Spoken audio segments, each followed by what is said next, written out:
Amen. On peut acclamer très fort pour Dieu. Tunaweza kushangilia nguvu sana juu ya Mungu. Amen. Amen. Dieu est bon. Mungu ni mzuri. Qui croit que Dieu est bon? Nani yule anaaminia kama Mungu ni Est-ce mzuri? qu'on peut acclamer très fort? Tunaweza kushangilia nguvu sana. Alors nous sommes encore là pour notre culte de ce dimanche. Na tuko hapa juu ya ibada yetu ya leo. Et nous rendons gloire à Dieu. Tunamshukuru tena Mungu. Parce que c'est par sa grâce que nous sommes là. Na ni juu ya neema yake tuko hapa. Celui qui crée le vouloir et le faire dans l'homme. Ule eko naumba kufanya ndani ya mtu. Alors il a créé cette volonté-là d'être dans la présence de Dieu. Aliumba ile hamu ya kuwa mfasi ya Mungu. Et il l'a accompli en nous amenant dans sa maison. Na anaiteka kuleta nyumba yake. Alors nous disons encore merci à notre Père aussi Na tunasema tena asante kwa baba yetu pour ce choix de ce matin, juu ya kutuchakula tena asubuhi ya leo. afin que nous nous exercions et que nous puissions continuer à servir dans la maison de Dieu. Juu tuendelee tena kutumika nyumba ya Mungu. Alors rapidement, bien-aimés, nous allons nous tenir debout Utasimama pour la lecture de notre texte de base. juu tusome mwandiko yetu ya msingi. Nous sommes dans les livres d'Ésaïe. Tuko mkitabu Nous cha avons deux Isaya. écritures. Tuko na maandiko mbili. Ésaïe 52, le verset 13. Isaya 52 mstari wake Et wa Acte 13 17, verset 29. na Acte 17:29. La Bible nous dit ceci. Biblia inatuambia hivi: Voici mon serviteur prospérera. sasa mtumishi wangu ataendelea, Il montera. atapanda, Il s'élèvera. atapelekewa tena juu, Il s'élèvera bien haut. watampeleka tena juu. Amen. Amina. Et nous sommes encore dans Actes des Apôtres, chapitre 17. Tuko mtendo wa mitume sura 17 Le verset 29. La Bible nous dit ceci. mstari wake wa 28. Ainsi donc, Sasa étant la race de Dieu, sa vile tuko ba kumfanana Mungu, nous ne devons pas croire que la divinité atupashi kuaminia kama bumungu soit semblable à de l'or, bufanane dhahabu, à de l'argent bufanane makuta, ou à de la pierre sculptée wala ile libwe yenye kuchongolewa par l'art et l'industrie de l'homme. kufuatana na kazi ya mtu. Amen. Amina. Est-ce qu'on peut s'asseoir? Tunaweza kuikala. Voilà, c'est de ce texte que nous allons explorer notre thème. Na ni muhimu ndiko tutasemezea kishina ketu. Et ce thème, on nous parlait déjà de ça depuis la semaine et la semaine passée. Na hii kishina balikuwa na tusemezea tangu majuma C'est ce ilipita. thème qui nous dit nous sommes la race de Dieu. Tuko ba rasi ya Mungu. Nous sommes la race de Dieu. Tuko ba rasi ya Mungu. Voilà. Amen. Amina. Est-ce qu'on peut d'abord dire nous sommes la race de Dieu? Tuko ba kufanana na Mungu. Nous sommes la race de Dieu. Nous sommes la race de Dieu. Amen. Amina. Alors, bien-aimés, depuis la semaine et la semaine passée, Tangu majuma ilipita, notre papa nous a parlé sur la race de Dieu. baba yetu anatumezea juu ya watu wa Et kumfanana. on nous a beaucoup enseigné sur ça. Alitufundisha ile sana. Et sur base de ça, on a prié aussi. Na juu ya ile tuliomba tena. On a commencé par nous définir d'abord la race. Balituambia umbo. On nous a expliqué que la race, Banatuambia sa umbo c'est l'ensemble ni bile bitu, de plusieurs êtres bile bitu qui ont un caractère commun. bale bantu ba mingi benye kufanana. L'ensemble de ces êtres-là qui ont des caractéristiques communes, Bantu bale beko na matabia ya kufanana. qui se transcendent, qui quittent de génération en génération. Bale beko na zalana banatoka kui kizazi kwenda kukizani C'est kingine. ça qu'on a appelé la race. Njo ile baliita umbo. Mais nous ne sommes pas n'importe quel être. Shie hatuna umbo kyokyote. Mais nous sommes de la race de Dieu. Shie tuko bakumfanana Mungu. C'est-à-dire nous avons les caractères communs Ni kusema tuko na matabia ile avec Dieu. ile nafanana na Mungu. Nous nous caractérisons tous Shi bote en cette nature de Dieu. tunafanana na bumbo bwa Mungu. Et c'est par là que nous pouvons nous appeler la race de Dieu. Na ni pale tutasema kama tuko bakumfanana Mungu. Dire que nous sommes de la race de Dieu, Kusema kama tuko na bumbo bwa Mungu c'est une affirmation. ni kuhakikisha. Et comme on sait déjà que nous avons cette nature-là de Dieu, Na sa vile tunayua kama tunamfanana Mungu. nous devons les confesser, nous devons les dire. Tunapasha kuitangaza. Parce qu'en disant que nous sommes de la race de Dieu, Na mkusema kama tuko na bumbo bwa nous sommes en Mungu. train de proclamer notre appartenance. Tuko natangaza ngambo ile tuko. Nous sommes en train aussi de proclamer Tuko tena natangaza notre nature bumbo bwetu et notre mission na kazi yetu. qui nous identifie en Dieu. Ile inatutambulisha ndani ya Mungu. Alors, Basi on nous dit encore, toujours dans ce verset 29, banatuambia tena paka muhii andiko on ne doit tulisoma. plus seulement se limiter à nous appeler la race de Dieu. Hatutashimamishwa pa kusema Mais kama on vient de tunamfanana nous Mungu. montrer maintenant Na banakuwa tena kutuonesha des choses auxquelles on ne devait pas croire en cela. bile bintu atupashe kuaminia. Alors on dit, étant la race de Dieu, Asasa vile tuko bakumfanana Mungu, nous ne devons pas croire atupashe kuaminia que la divinité kama bumungu est semblable à de l'or. bunafanana na dhahabu. Amen. Amina. C'est-à-dire, Ni lorsque kusema, nous sommes de la race de Dieu, wakati tunamfanana Mungu, en disant que nous sommes de la race de Dieu, nous avons une croyance. mukusema kama tunamfanana Mais Mungu, dans tunaaminia cette kile. croyance-là que nous avons, Sasa muile tumaini, il y a des choses dans lesquelles on ne devait pas croire. kuko bintu bile atupashe kuaminia Et il y a des choses maintenant que nous devons croire. na kuko bintu bile Parce que Dieu tunapasha seulement kuaminia. Dieu, il y a plusieurs dieux. Mukusema tu Mungu, kuko ba Mungu ba mingi, Il y a plusieurs dieux. kuko miungu ya mingi. Et tout le monde croit en Dieu selon la portion dont Dieu s'est révélé à lui. Kila mtu anaaminia Mungu kufuatana na vile Mungu alijionekanisha Alors, kwake. quelle que soit ta croyance, Ingawa uaminifu wako, les dieux en qui nous croyons, Mungu ule tunaaminia, les dieux là qui nous a amenés et a fait de nous que nous soyons les peuples de sa race. ule Mungu alifanya kama tukue taifa yenye kumfanana. Il nous montre par cette écriture Anatuonesha kupitia hii andiko qu'il y a des choses que nous ne devons pas croire en cela. bile atupashe kuaminia, Et il y a des choses aussi que nous devons na croire. kuko bintu bile C'est par tunapasha rapport à la kuaminia. nature de Dieu. Ni kufuatana On na nous dit, umbo wa Mungu. cette nature-là de Dieu Ule umbo wa Mungu ne ressemble en rien à de l'or. haifanane na dhahabu. Ça, c'est la première des choses. Kile ni kitu kia kwanza. On nous dit encore, en croyant Banatuambia en Dieu tena mukumwaminia Mungu, et en s'appelant de la race de Dieu, mukujita babumbo bwa Mungu, nous devons faire attention à ne pas croire aussi que tunapasha kufanya hange nju tushaminie ce kama Dieu-là ressemble à de l'argent. ule Mungu anafanana makuta. La deuxième des choses. Kile ni kitu kia pili.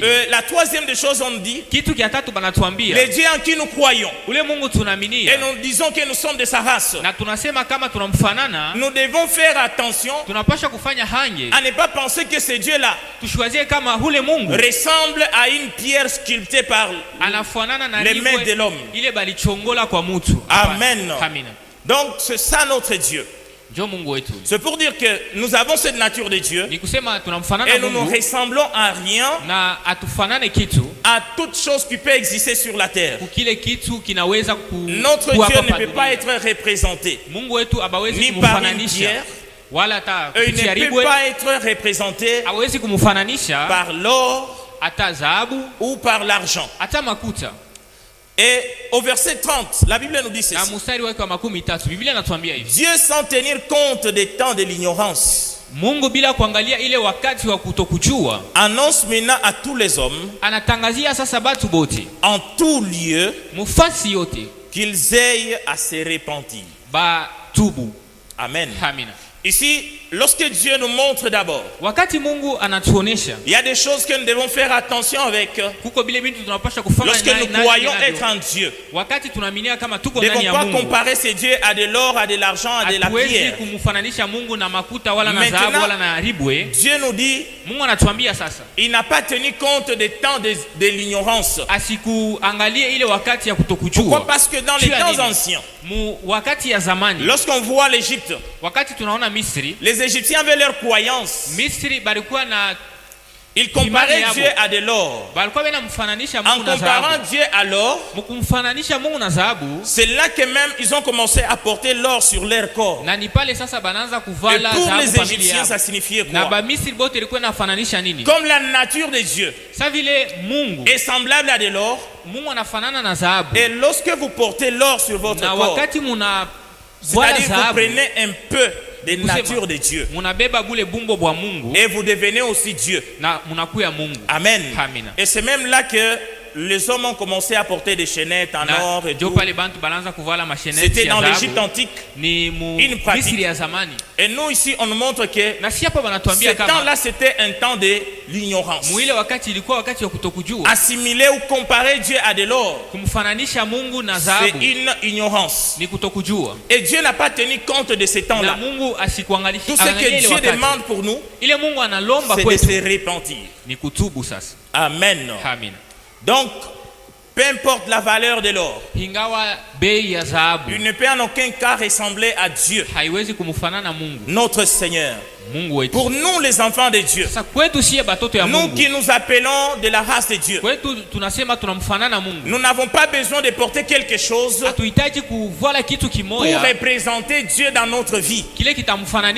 Nous n'avons pas besoin d'avoir quelque chose qui doit représenter la nature de Dieu dans notre vie. Amen.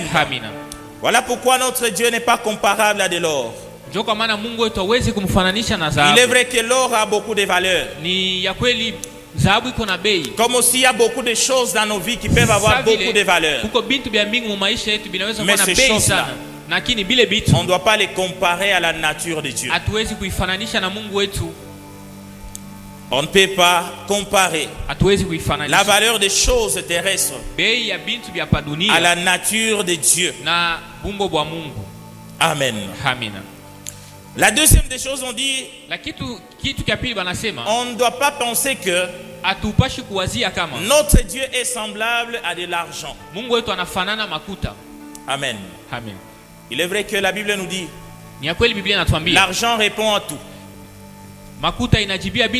Mais notre Dieu n'est pas semblable à de l'argent. Il ne ressemble en rien à l'argent. On ne peut jamais représenter Dieu à l'argent. Amen. Amen. Voilà. Alors, comme notre Dieu n'est pas comparable à de l'argent, c'est-à-dire que notre Seigneur a beaucoup de valeur que l'argent. En disant que l'argent répond à tout, c'est sur la terre. Mais pour notre Dieu, nous qui sommes enfants de Dieu, pour nous qui avons la nature de Dieu, parfois il nous arrive d'avoir des choses ou des cas. Devant ce cas-là, même l'argent ne peut rien. Mais c'est Dieu là qui dépasse l'argent. Il est capable de résoudre n'importe quel problème. Sans argent d'ailleurs. Il est capable de terminer n'importe quelle situation. Sans argent et sans l'or. Amen. Alors c'est pourquoi nous sommes de la race de Dieu. Nous avons cette nature-là de Dieu. Croyant que nous avons la nature de Dieu, c'est pour dire que nous avons des particularités. Nous ne sommes pas comme tous les autres hommes qui sont sur terre. Mais nous avons cette nature-là de Dieu qui nous distingue. Auprès des hommes, il faut l'argent, il faut l'or. Mais auprès de ceux qui ont la nature de Dieu, nous avons la parole de Dieu. Nous avons Jésus-Christ qui est tout pour nous. Amen. Jésus-Christ dépasse l'argent, dépasse l'or. La parole de Dieu dépasse toute autre chose. C'est pourquoi seulement par la parole, Jésus était capable de dire, lève-toi, prends ton lit et marche. C'était sans argent, c'était sans l'or. Il était capable de faire cela. Il était capable de guérir les malades. Il était capable de sauver. Il était capable de faire même la multiplication. Et tout ça, c'était sans recourir à l'argent ni à l'or. Amen. Alors il y a des choses auxquelles nous ne devons pas croire. Parce que nous avons la nature de Dieu. En disant que nous sommes de la race de Dieu, c'est-à-dire que nous ressemblons à Dieu. Nous avons des choses en commun avec Dieu qui ne peuvent pas s'égaler aux choses du monde. Jésus dit ceci. Yesu anasema hivi. Dans le livre de Luc, chapitre 16. Mu kitabu cha Luka sura 16. Le verset 13. Mstari wake wa 13. En parlant de l'argent. Mkusemezea makuta. Luc 16. Luka sura 16. Le verset 13. Mstari wake wa 13. La Bible dit ceci. Biblia inasema hivi. Nul ne peut servir deux maîtres. Mtu asiwezi kutumikia balimu bawili. Car kwa maana soit il haïra l'un, anaweza kuchukia moya et aimera l'autre, na atapenda mwingine, ou il s'attachera à l'un, wala ataambatana kwa moya et méprisera l'autre. na atakufuru mwingine. Vous ne pouvez servir Dieu et mammon. Amwezi kutumikia Mungu na giza. Amen. Amina. Lorsqu'on parle de mammon, on voit l'argent. Dieu en nous disant qu'on ne doit pas les comparer à l'argent. Il nous dit certainement, on ne doit pas servir Dieu et être au service de l'argent. C'est quelque chose qui doit nous égarer, qui doit nous amener loin de Dieu. Et parce que même la Bible dit, l'amour de l'argent, c'est la racine de tous les maux. Alors, comme l'amour de l'argent pousse à haïr Dieu et à servir un autre maître, c'est ainsi que Dieu nous dit, nous devons seulement prendre sa nature. Nous devons seulement prendre sa nature et nous ne devons pas avoir cet amour de l'argent. La troisième des choses, la Bible nous dit de ne pas croire en la pierre sculptée par l'homme. La pierre sculptée par l'homme. Amen. Ici, on nous présente d'abord un matériau qui est très dur, que l'homme maintenant prend, il taille, il donne une forme, et ça devient beau à voir. Et il dit, quel que soit ce que l'homme peut faire, vous qui avez la nature de Dieu, vous les enfants de Dieu, vous ne devez pas assimiler cela à Dieu. Donc, ce que nous pouvons voir, il y en a d'autres qui prennent le bois ou la pierre qui peuvent sculpter cela et faire une forme quelconque et placer ça dans les églises en train d'adorer ou en train seulement de dire ça représente notre Seigneur. Pour les enfants de Dieu, la Bible nous dit nous ne devons pas avoir cela. Nous ne devons pas faire cela. Parce que notre Dieu ne peut se comparer en quelque chose qui est taillé par l'homme. On ne peut en aucun cas assimiler Dieu en quelque chose qui peut ressembler à Dieu, mais qui n'est pas en réalité Dieu. Alors, notre grand point sera maintenant quoi? Si Dieu nous dit, parce que nous sommes de la race de Dieu, nous ne devons pas comparer toutes ces choses-là à Dieu, et nous ne devons pas croire en tout cela, alors Dieu maintenant va nous montrer en quoi est-ce que nous devons croire. Amen. Alors, ici, il y a des choses auxquelles nous devons croire, à part ces choses terrestres. En ayant la nature de Dieu, en ayant la race de Dieu, nous devons premièrement croire que Dieu est notre Père, Dieu est notre Sauveur, Dieu habite en nous et Dieu agit en nous. Amen. Donc nous ne devons pas croire en tout ce qui pouvait nous sembler être comparable à Dieu selon les mondes. Mais nous ne devons croire en ce que notre Dieu là, qui ne peut pas être représenté par quoi que ce soit. Il est notre Père. Quoi qu'il soit invisible, mais il habite en nous par son Esprit Saint. Et il nous a donné sa nature. C'est Dieu-là est venu pour nous sauver. Et aujourd'hui, on peut nous appeler aussi enfants de Dieu. Amen. Qui croit qu'il est enfant de Dieu ici? Nous sommes des enfants de Dieu. C'est-à-dire nous avons la même nature que Dieu. C'est-à-dire que nous ressemblons parfaitement à Dieu. Parce que la Bible nous dit, puisque ses fils ont en commun la chair, c'est comme ça que lui aussi, qui est le Père, il a participé dans la chair. Il a pris un corps et il est venu sur terre pour sauver ceux qui avaient la chair. Amen. Et il a souffert, il a vécu comme tout autre homme. Tout ça c'est pour que nous puissions lui ressembler, que nous ayons la nature parfaite de Dieu. Alors nous ne devons pas croire en des choses du monde, mais nous devons croire en ces choses-là qui sont en Dieu et qui nous assimilent à Dieu. Amen. Alors, notre Dieu qui a fait de nous les gens de sa race, il faut savoir que notre race, c'est une race qui est supérieure à toute autre race. Notre nature ne dépend pas du monde. Et c'est pourquoi nous ne devons pas nous comparer au monde. Nous ne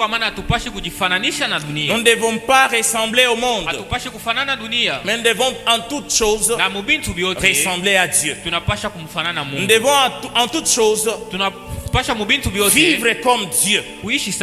Vivre comme Dieu le veut. Parce que en parlant des races, même aujourd'hui, le monde connaît des secousses, des troubles. Tout ça, c'est parce que il y a ce combat-là entre races. Amen. Vous savez, il y a un homme qui était président en Allemagne, qui s'appelait Adolf Hitler. Cet homme, c'est celui-là qui avait provoqué la Seconde Guerre mondiale. Et tout ça était basé sur quoi? Sur la croyance sur une race. Amen. Il croyait en une race. Parce qu'on a toujours ce combat-là de races. Il faut qu'une race puisse dominer sur l'autre. Alors cet homme-là, dans ce temps-là, 1940-45, lui, il va venir dans son pays. Il a trouvé un pays en crise, avec une souffrance terrible. Alors il va se dire, puisque une race est associée à une croyance, il va venir maintenant mobiliser son peuple. Et il va leur dire ceci. Vous souffrez aujourd'hui, c'est parce que tout simplement vous ne vous connaissez pas. Vous ne savez pas qui vous êtes. Et il va les montrer combien ils étaient la race supérieure de la terre. Comme ils étaient de la race supérieure, c'est-à-dire qu'ils devaient dominer le monde. Et c'est comme ça qu'en voulant dominer le monde, c'était une guerre qui est venue. Regardez même aujourd'hui aussi. Il y a Israël et Palestine. Tout ça c'est la guerre des races. On voit aussi Caïn et Abel. On voit deux semences en eux qui se battaient toujours jusqu'à ce qu'on a tué Abel. Et c'est comme ça, bien aimé. Alors dans chaque race il y a une croyance. Cet homme d'Hitler, il va venir, il va faire une pyramide de races, de classement. Et pour lui, il va placer en premier lieu au sommet les Allemands. C'est pas pour rien que même aujourd'hui, l'Allemagne, c'est un pays très raciste. Il va placer l'Allemagne. Et il va appeler cette race-là la race des créateurs. Anaita sasa ile umbo, donc umbo après Dieu, kisha Mungu, c'est eux sur terre. Ni bo pa dunia. Donc ils doivent dominer le monde. Banapasha kutawala après dunia. Il a placé les peuples latins. Na kisha anaweka ba c'est-à-dire les autres blancs qui ont le cheveu noir comme les Français, les Belges et les autres. Ba Falansa, ba Belge, et il va classer en troisième lieu na anaweka sasa les Asiatiques. Mu kipande kia tatu ba Asiatique. Un peuple conservateur de civilisation. Taifa bale banachungaka kia kwabo. Et il va classer en quatrième lieu na anaweka sasa mu ine la race des esclaves. Sasa ile umbo, c'est là qu'il a placé des noirs, anaweka sasa ba des Africains et des Slaves, comme des Russes. Et en dernier lieu, na mwisho sasa, il va placer les Juifs, les sous-hommes. Kisha anaweka sasa Bayahudi. Amen. Amen. Et cet homme, qu'est-ce qu'il va se dire? Na ule mtu atasema nini? Il avait remarqué une chose. Alionaka kitu kimoja. En Allemagne, il y avait une race de Dieu.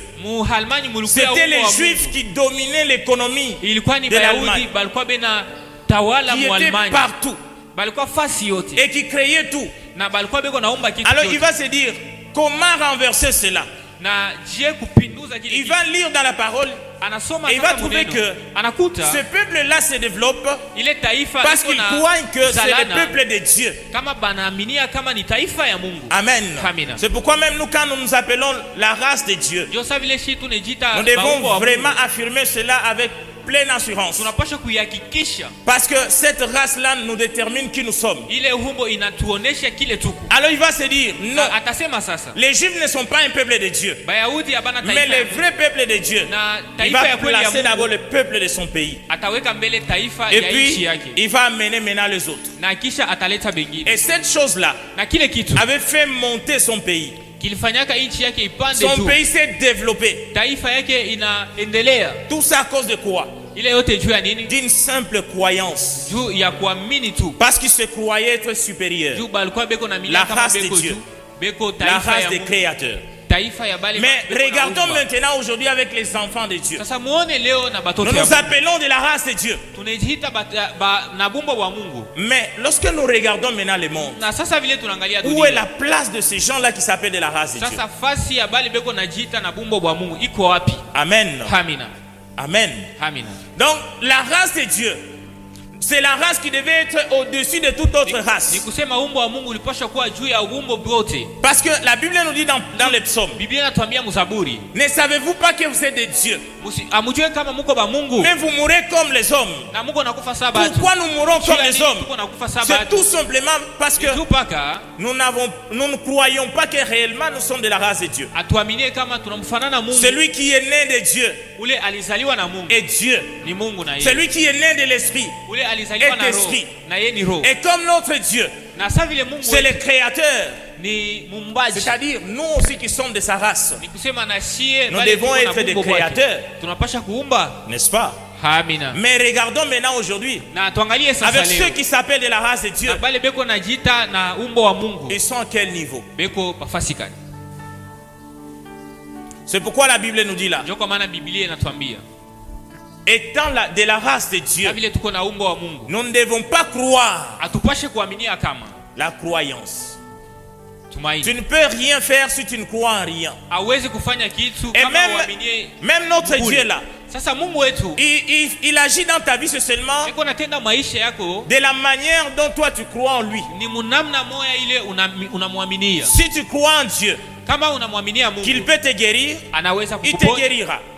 Tu te limites à ce niveau-là. Si tu crois qu'en Dieu tu peux avoir les mariages, il te donnera les mariages et c'est fini.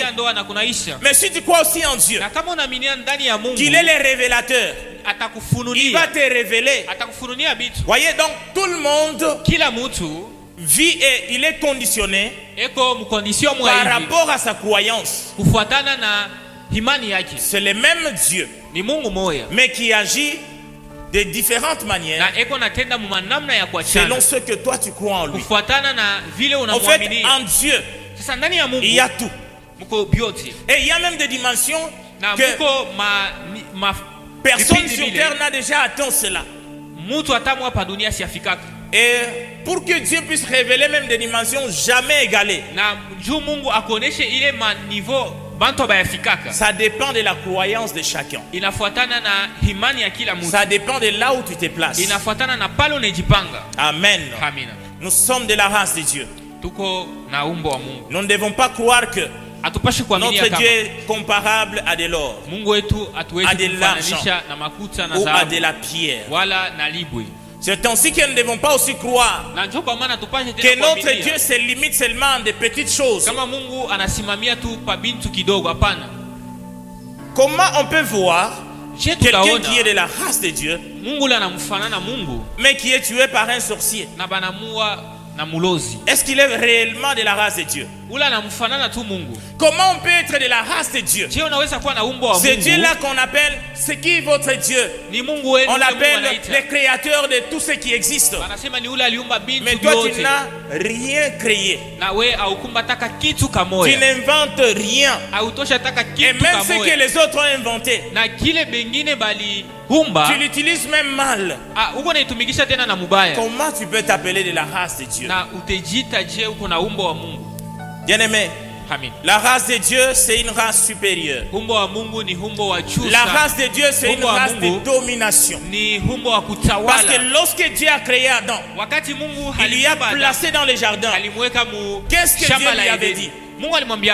Puisque Dieu avait soufflé sur Adam, il a mis son souffle dans Adam. C'est-à-dire, Adam a pris la nature de Dieu. Alors cette fois-là, Adam devait dominer.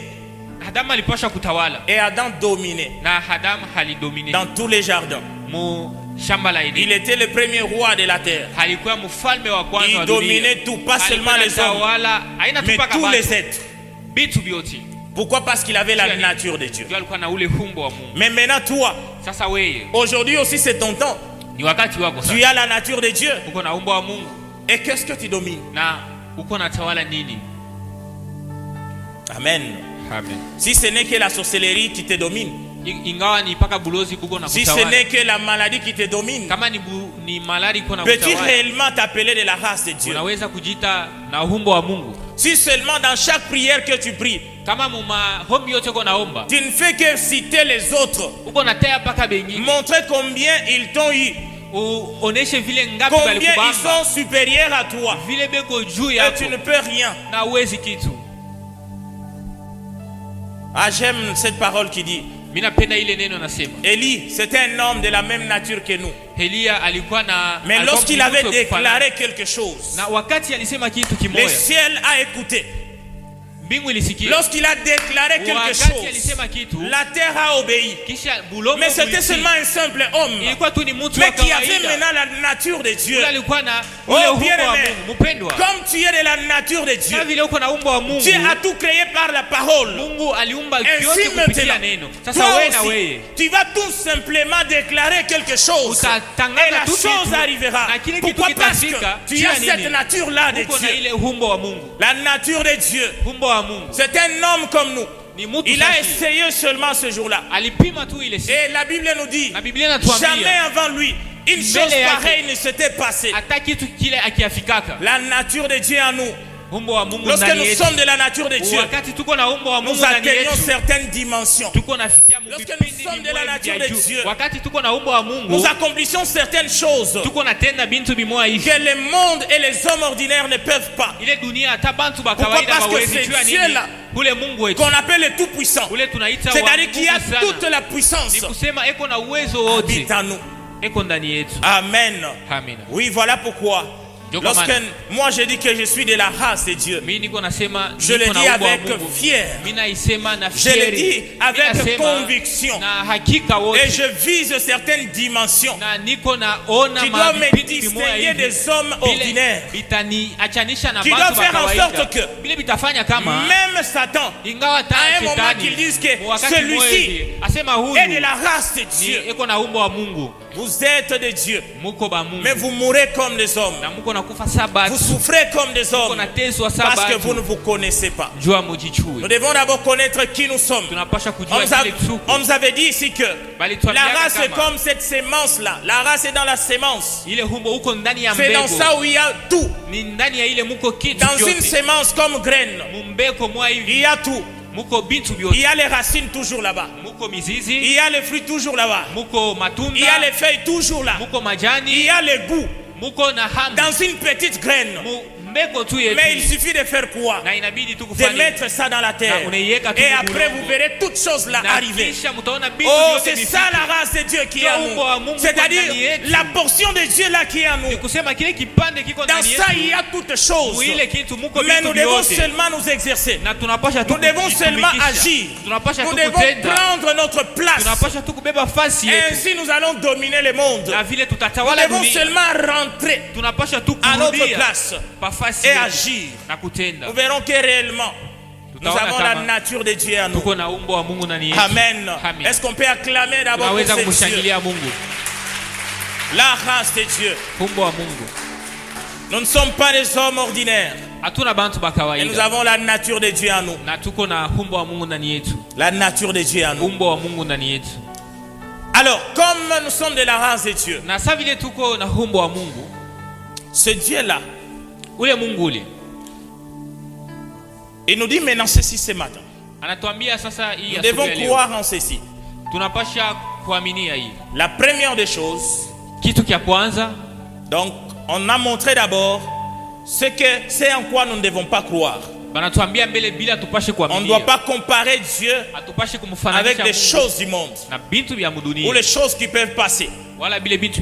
Et maintenant, nous devons croire que premièrement, les choses dans lesquelles nous devons croire en ce Dieu-là, puisque Dieu est tout. Maintenant, comme il est le tout, ça dépend maintenant de comment toi tu vas les prendre. Quel aspect de Dieu que tu vas développer en toi? Quelle nature de Dieu que tu vas explorer en toi? Alors, la première des choses, c'est que dans ce Dieu-là, en qui nous croyons, il a fait de nous ses semblables. Amen. Ça c'est la première des choses. Les autres dieux, ils étaient représentés, mais en aucun cas ils n'étaient semblables aux hommes. Les Égyptiens pouvaient porter de l'or pour symboliser la divinité en eux. Mais malheureusement, ils ne ressemblaient en rien à Dieu. Les pharaons se faisaient adorer comme un Dieu. Mais en aucun cas, ils ne ressemblaient à Dieu. Parce qu'ils mouraient aussi. Et il était détruit par ces dieux. Mais pour nous, nous qui sommes enfants de Dieu, nous qui avons la nature de Dieu, il y a maintenant cette chose que Dieu a fait en nous. C'est quelle chose? Il a fait de nous ses semblables. C'est ce que nous disons qu'il nous a donné sa nature. Dieu savait très bien que s'il allait nous laisser lui représenter, on devait représenter Dieu selon les choses qu'on devait trouver à notre portée. Si nous sommes dans les milieux où il y a les poissons, on pouvait les comparer avec le plus gros poisson. Si nous sommes dans les milieux où il y a les animaux, on pouvait les comparer au plus grand et féroce animal. Et ça, malgré cela, ça ne pouvait toujours pas égaler à ce que Dieu. Alors, puisque l'homme ne peut pas comprendre qui est Dieu, elle ne peut en aucun cas lui représenter. Dieu a donné seulement sa nature à l'homme pour qu'en ayant la nature de Dieu, en étant semblable à Dieu, que tu comprennes tout. Alors comment cela pouvait arriver? Dieu a réfléchi. Il a regardé. Il a vu les hommes comment ils représentaient par la pierre, par l'or, par l'argent. Mais ça n'égalait pas. C'était seulement des faux dieux.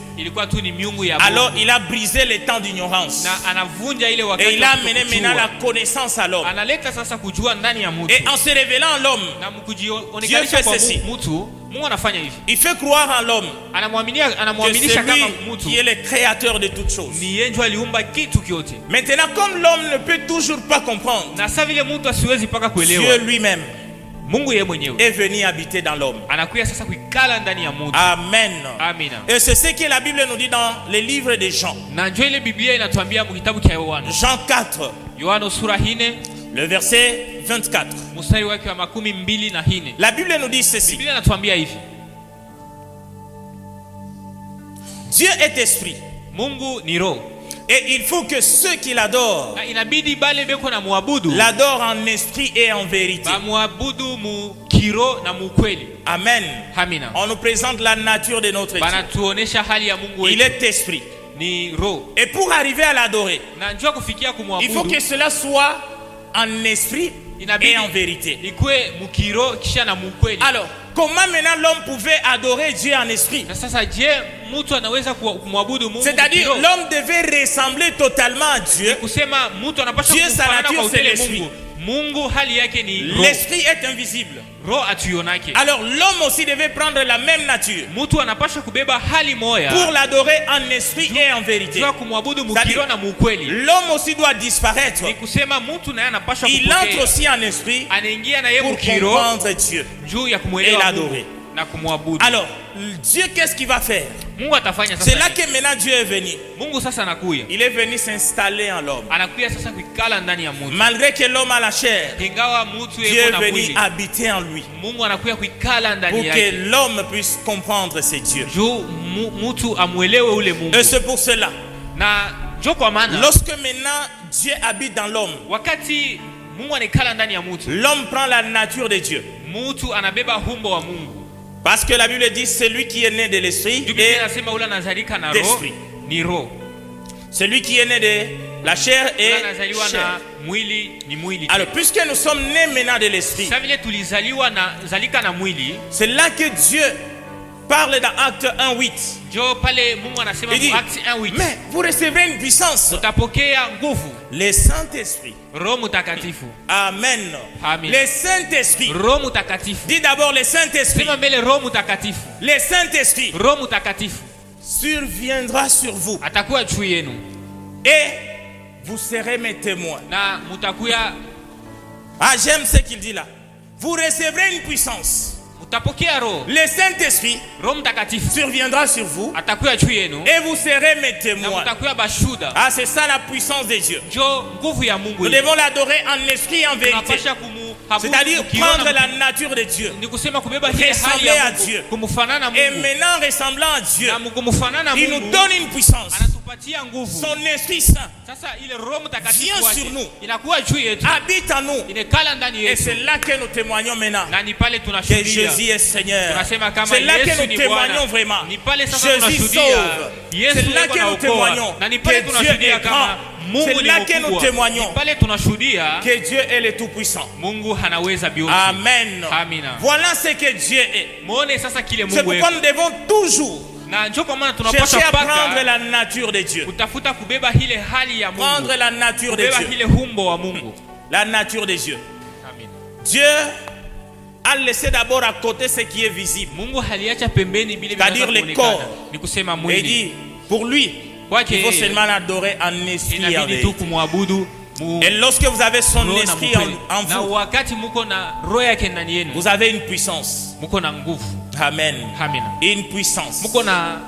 La puissance de quoi? La puissance de l'esprit de Dieu. Cet esprit-là de Dieu qui est Dieu. C'est-à-dire, lorsque vous avez maintenant la nature de Dieu, cette puissance de Dieu-là est en vous. Rien ne pourra vous résister. Amen. Rien ne pourra vous arrêter. Parce que vous devenez maintenant Dieu. Parce que vous êtes maintenant intouchable. Vous devenez maintenant ce Dieu-là qui a tout créé, mais qui se révèle sur la terre. Rien que par vous. Et il se déverse pleinement en vous, comme il s'est déversé en Jésus. Et là vous êtes capable de tout. C'est là même il dit, vous serez capable même de dire à une montagne, lève-toi de là, va te jeter. Et même la montagne obéit. Comme nous sommes de la nature de Dieu, nous ne sommes pas là pour être dominés par les mondes ou par les enfants du diable. Mais lorsque nous sommes des enfants de Dieu, de la race de Dieu, nous récupérons notre domination. À partir d'aujourd'hui, s'il y avait quelque chose d'autre qui dominait dans ta vie, ce matin, prends seulement la nature de Dieu. Comme rien ne résiste à Dieu, en ayant la nature de Dieu, tu vas seulement parler, tu vas seulement ordonner, et tu vas transformer toutes choses au nom de Jésus. Cet esprit-là de Dieu est maintenant en vous. Et vous lui ressemblez. Vous ressemblez à ces dieux. Nous ne sommes pas des hommes ordinaires. Et c'est pourquoi nous ne devons pas faire des choses comme tous les autres. J'ai toujours dit ça à mes frères. Que moi, je sais que je suis de la race de Dieu. Je me connais. Et alors je ne peux pas faire n'importe quoi. Je ne peux pas faire les choses comme tous les autres. Même si tous les autres font une chose et ça paraît simple, ça paraît normal, moi je ne ferai pas ça, parce que je suis d'une autre nature. Amen. Oui, je ne ferai pas ça parce que j'ai la nature de Dieu. Je suis d'une autre race particulière. Alors je n'ai pas le droit de faire la même chose que tout le monde, parce que je ne suis pas de la même race.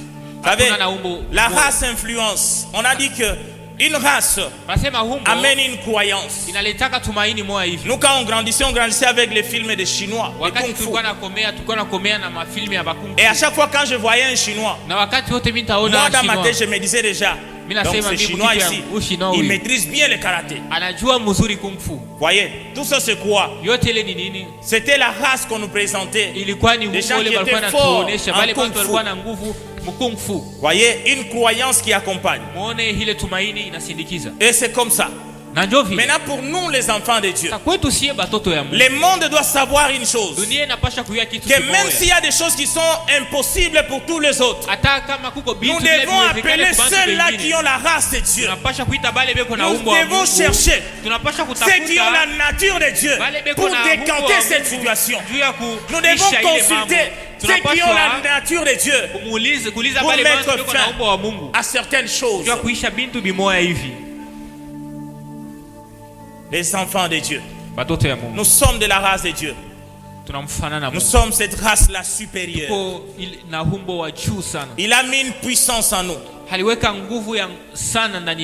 Une puissance en nous. Parfois on peut sembler être faible devant les gens. Parfois le monde peut voir comme si nous sommes faibles. Mais c'est dans cette faiblesse-là que Dieu révèle sa gloire.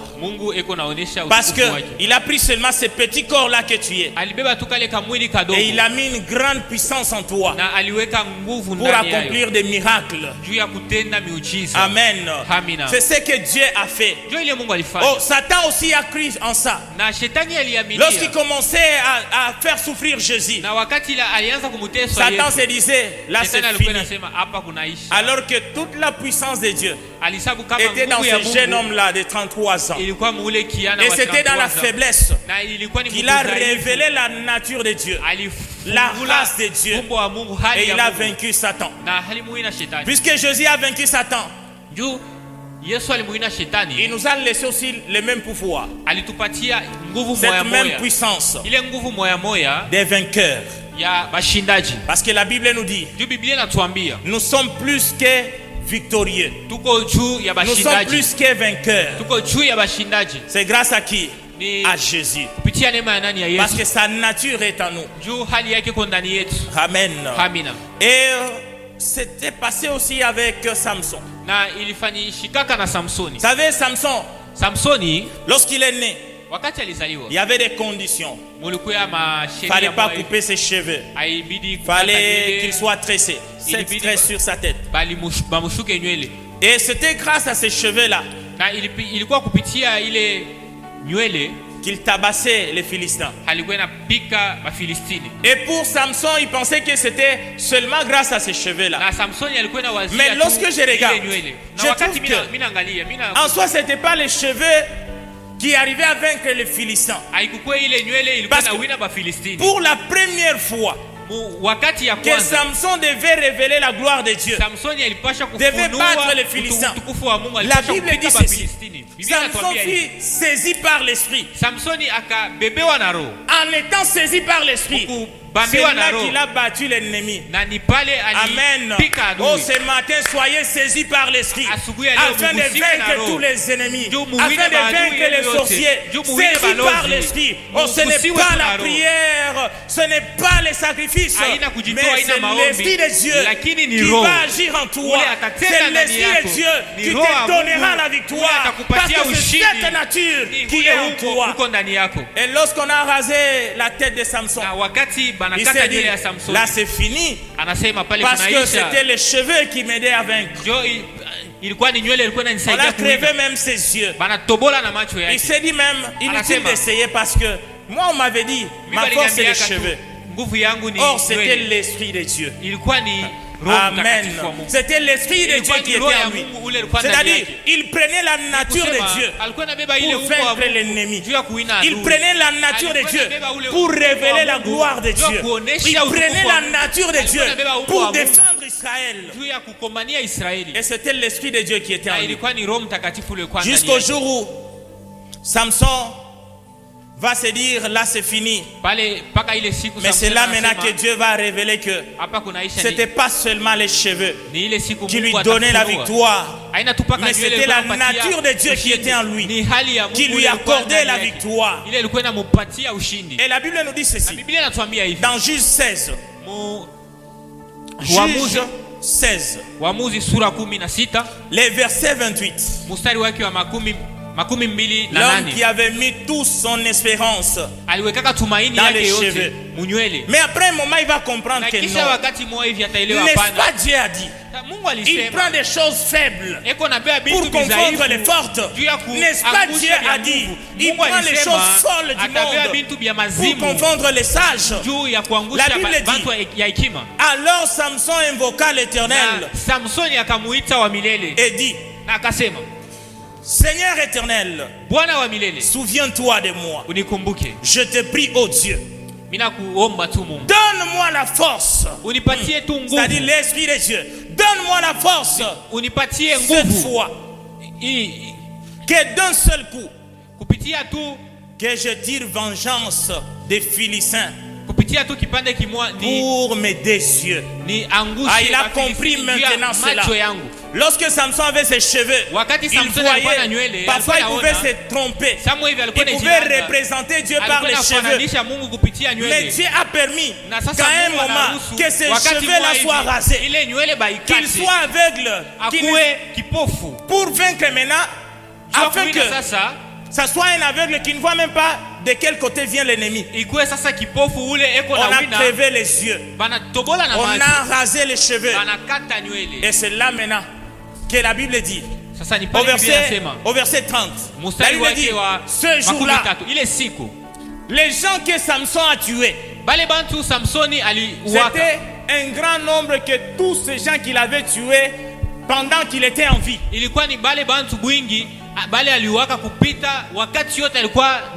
Amen. Oh bien-aimé, les exploits que vous allez faire, c'est pas parce que vous êtes assez fort, c'est pas parce que vous êtes dans un moment fort, mais c'est dans une petite faiblesse. Lorsqu'on pensera que c'est fini, c'est là que Dieu maintenant viendra agir pour révéler sa gloire. Ça sera dans ces petites choses-là. Le jour où vous allez prendre la décision de vous revêtir de la nature de Dieu, d'être de la race de Dieu, c'est le jour-là que vous aurez une plus grande victoire que toutes les autres victoires de votre vie. Oh, tous ces jours ici, il combattait pendant plusieurs années, Samson. Tous ces ennemis qui venaient, il les battait. Et il commençait à représenter Dieu par les cheveux. Mais ce jour-là, Dieu a permis dans la faiblesse, dans la petitesse, qu'il puisse remporter la victoire qui était la plus grande que toutes les victoires de sa vie. Que même lorsqu'il avait les longs cheveux, une victoire qui dépassait même lorsqu'il avait tous les yeux. C'était la gloire de Dieu. Pourquoi? Parce que Dieu était en lui. Ce n'était pas lui qui agissait, c'était Dieu qui agissait en lui. Et c'est pourquoi il était victorieux. À ce matin, bien-aimé, je le déclare dans votre vie, que ça ne soit pas vous qui agirez, mais que ça soit Dieu qui va agir en vous afin de vous accorder la victoire, pour que le monde puisse dire réellement, celui-ci est vraiment de la race de Dieu. Celui-ci a la nature de Dieu. À cette victoire, c'est seulement Dieu. Parce que c'est Dieu qui agit en nous, qui habite en nous. Oh, nous ne devons pas croire en des choses du monde. Notre Dieu est incomparable. Ce matin, explorez encore la profondeur de Dieu. Et vous allez comprendre que si vous êtes encore bloqué, si vous manquez encore quelque chose, c'est parce que vous ne connaissez pas seulement votre race. Vous ne connaissez pas seulement votre nature. Le jour où vous connaîtrez que vous êtes réellement de Dieu, de la race de Dieu, à ce jour-là, bien-aimé, plus rien ne pourra vous résister. J'aimerais que ce matin, après ce matin, après ce culte, que rien ne vous résiste. Que la puissance de Dieu soit en vous. Partout où vous irez, dans tout ce que vous ferez, afin de révéler la gloire de Dieu. Que la puissance de Dieu, que l'Esprit de Dieu agisse en vous, afin de révéler que réellement vous êtes une race particulière. Est-ce qu'on peut acclamer pour Dieu? On acclame pour Dieu. Dieu est bon. Nous sommes de la race de Dieu. Mais pourquoi nous souffrons comme les hommes? Pourquoi nous pleurons comme les hommes? Nous ne nous connaissons pas. Cherchons Dieu. Entrons dans la profondeur. Dieu est tout. Il est tout. Plus que même ce que tu penses. Et il se déverse à nous par son esprit. Par son esprit. Par son esprit. Alors bien aimé, ce matin, nous allons tout simplement nous lever. Nous allons nous lever.